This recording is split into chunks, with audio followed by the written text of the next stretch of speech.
Hey everybody, what's going on? So a lot of you know that the UFC was at the Sphere, the Las Vegas Sphere for UFC 306.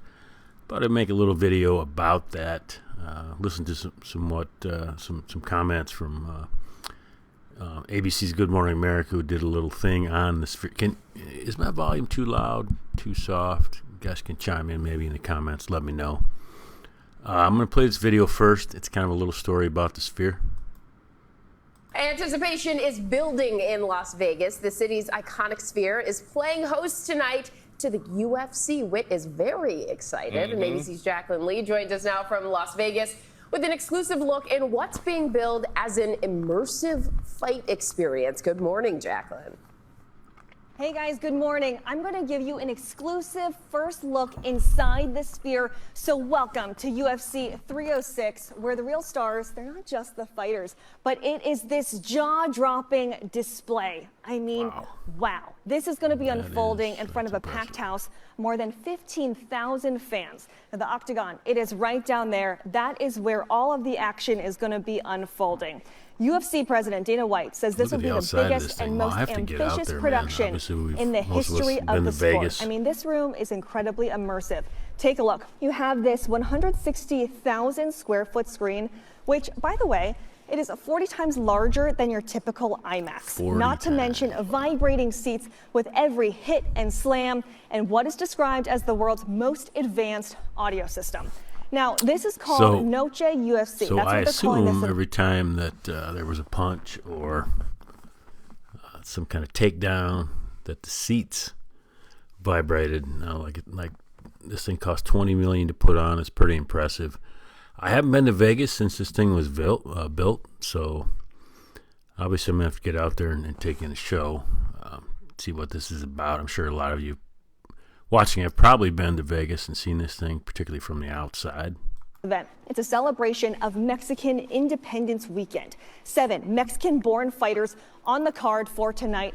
White calls this his love letter to Mexico. Now, a fun fact is he says this is a one-and-done event. He has poured more than $20 million into... And there you go, $20 million it cost to produce this particular show. I think the gate was about $22 million.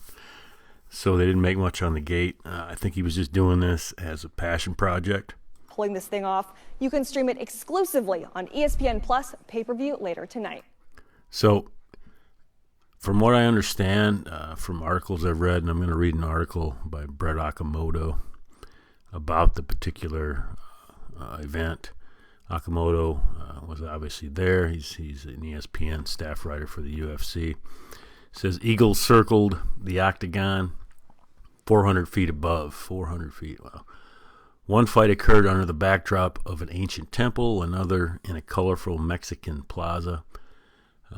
Each world represented one of 6 chapters in a love letter to Mexico inside the Sphere's 160,000 square foot interior at UFC 306. Dubbed Noche UFC, it was meant to be one of the most unique and ambitious sporting events ever produced. For about 16,000 people in attendance, it definitely was. Dana White went on to, again, mention that it cost $20 million to produce this event and 500 people to pull it off. Now, the vision for this particular event started about a year ago when White attended a U2 concert at the Sphere with none other than Tom Brady. He aimed to combine a night of traditional sports with the megawatt entertainment capabilities of the $2.3 billion venue. Definitely a one-of-a-kind building. White went on to say, I don't know if anyone has or ever seen anything like this. After the event, if you have, I don't know where the F you live or where you come from. The fights themselves, I was going to kind of touch on this, were a bit hit or miss.